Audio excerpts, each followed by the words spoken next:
with Ara. Ngayon gagawa tayo ng sundubu jjigae or soft tofu stew.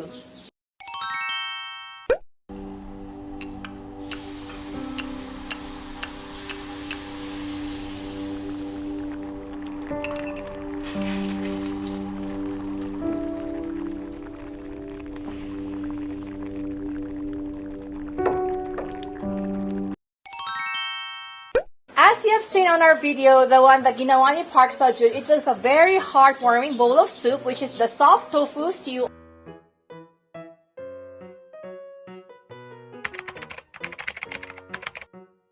Or sundubu jjigae. It's a very simple recipe. Gagayahin natin exactly ang ginawa niya.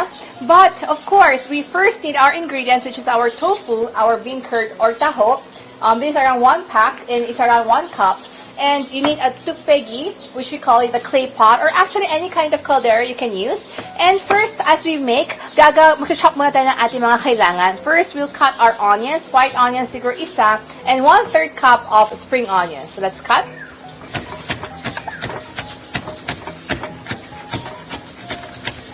So we need to cut our onions ng pinong-pino, and we'll be needing around 1/2 cup on our baso. So I'll just put it here para ma-measure natin. So siguro mga 1 small onion would do. So these are around roughly 1/2 cup.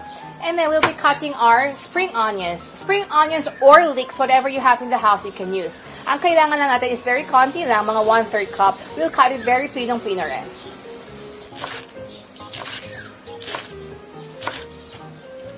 So, I need around 1/3 cup. Ilalagay ko lang siya sa aking baso just to have an exact measurement.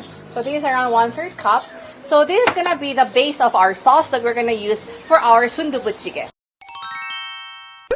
So, now we've cut our onions and our spring onions. Gagawa tayo ng base or the stew sauce, which will be the flavors of it. Kaso nga lang, although I'm gonna be using the tupegi or the clay pot mamaya, if we cook our sauce in here, madali talaga siya masunog because of the, this one kasi nag-retain siya ng heat. So what I'm gonna use is, I'm just gonna use a regular caldera like this or a pot, and you can actually make this sauce base in big batches, and pwede kayo mag-store sa ref, and every time magluluto kayo, you can just scoop out. You can actually do that also. So I'm just gonna show you how to cook it. Now, init natin ang ating pan. So, as we have turned on the heat, agad-agad, magbubuhos tayo ng 2 tablespoons of cooking oil. Normally, what I do is I make this in several batches para hindi na ako gagawa every time kasi pwede naman talaga siya ma-store for almost like up to 1 week. And I'm gonna add this sesame oil for 1 tablespoon. So, the ratio is 2:1. And before siya uminit, I'm gonna add in our spring onions or leeks, if whatever you have in the house. Kung gagamit kayo ng leeks, kailangan talaga pinong-pino rin ang pag-chop. So this is around 1/3. Don't stress your out on the amount of it, kasi the more onions, the more leeks, actually it's also flavorful. So we'll just toss it up, and you can smell the aroma of the sesame oil. We're gonna add derecho our ground pork. This is actually one of the secret ingredients. We want to have like 1 tablespoon per serving. So 1 tablespoon of our baboy. And kung maglalagay kayo ng ground pork, kailangan we have to really like stir fried or else didikit siya because of the protein and the fat. If you've noticed, most of my ingredients and my recipes, di ba inuuna ko talaga yung mga leeks or spring onions. But in this case, sinabay ko talaga sila because what I want is the fat from the pork to really be released, and sila yung mag-blend para makuha yung parang leek oil or the chili oil na gagawin natin mamaya. I'm gonna drizzle like a sprinkle of it around 2 pinches of salt. So this is salt. Just 2 pinches or around 1/4 small teaspoon, just for flavor. And if you can see na medyo nag-brownish na konti yung ating meat, we're gonna add in our onions. So this is around 1/2 cup of our onions.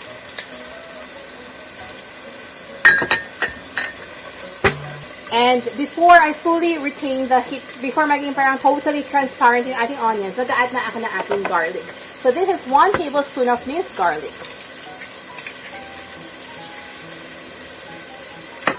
And haluin lang natin siya.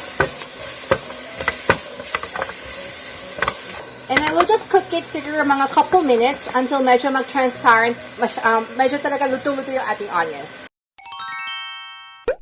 So as your onions and your garlics have cooked already, medyo nag-toast up na yung ating mga garlic, I'm gonna be adding our chili powders. But really be careful kasi madali talaga siya masunog. So, we just have to put the ingredients sa center. And sa taas ko siya ilalagay yung ating chili powder. Huwag sa diretso sa pot kasi madali talaga siya masunog. So, this is around, 1.5 tablespoon of chili powder. We're gonna quickly mix it up. Nahinaan ko na rin yung ating fire. You really have to be careful kasi once talaga masunog siya, it will turn black and that means maging mapait na. So we cannot use that anymore.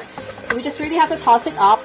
And once na-coat na full yung ating chili powder, I'm gonna be adding our toyo. But as usual, I'm gonna be burning up my isisizzle ko yung ating toyo. So I'm setting aside my mixture.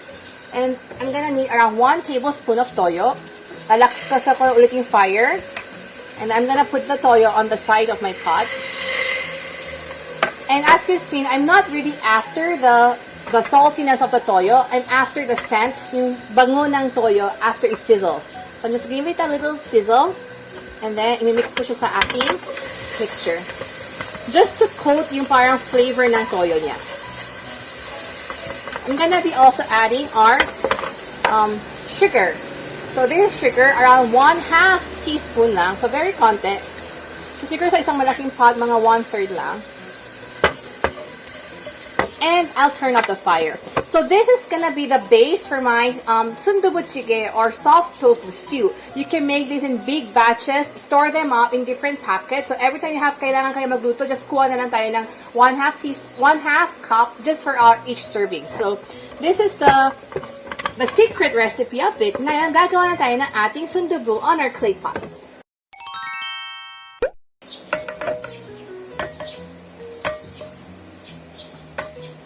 So, yung ginawa natin is around 1/2 cup, which is good for 1 tupegi like this. I have a small size here, or good for 1 to 2 persons. So, every time you have to add more, or you have to make more batches, just remember the ratio of 1/2 cup of this, the special sauce na ginawa natin for our SUNDUBU JJIGAE.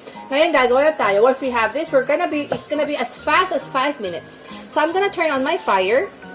So, for every 1/2 cup of our tadegi, we call it, or the sauce, we're gonna need 2/3 cup of our water. So, I think these are roughly 2/3 cup. And if you buy a bean curd like this, taho, one pack is around one cup. So I'm gonna cut this off as well. You can use actually taho or bean curds. Or if hindi kayo mahanap ng tofu like this, what you can use is regular tofu. Chop lang ninyo ng maninipis. Parang isa-smash ninyo ng spoon. So these are approximately 1 cup. And like what Park Seojoon or Seroyi does in Itaewon Class, diba? He just turns on the fire. He puts on the water. So 2/3 cup ng water. Dahan-dahan. And I'm gonna put my sauce that we have done. So this 1/2 cup. And I'm not gonna wait for it to boil. Isasabay ko na talaga siya lahat. And our tofu, or sundubu, or the soft tofu. Ilalagay na natin siya dahan-dahan sa ating pot.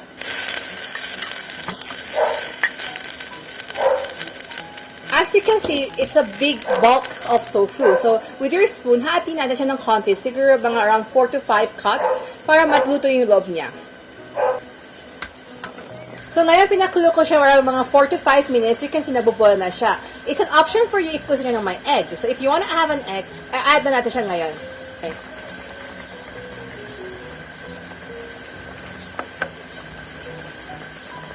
So, nag-add ako ng egg. Actually, because of the tupegi, it takes a little bit of couple minutes for it to really cook and boil. I'm gonna add ngayon patis, konti lang, just for flavoring. So, I'm gonna add around 1/2 tablespoon.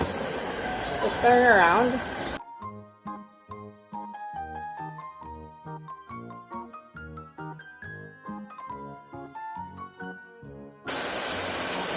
Tada! Here is our SUNDUBU JJIGAE or soft tofu stew. I love you, Park Seojoon!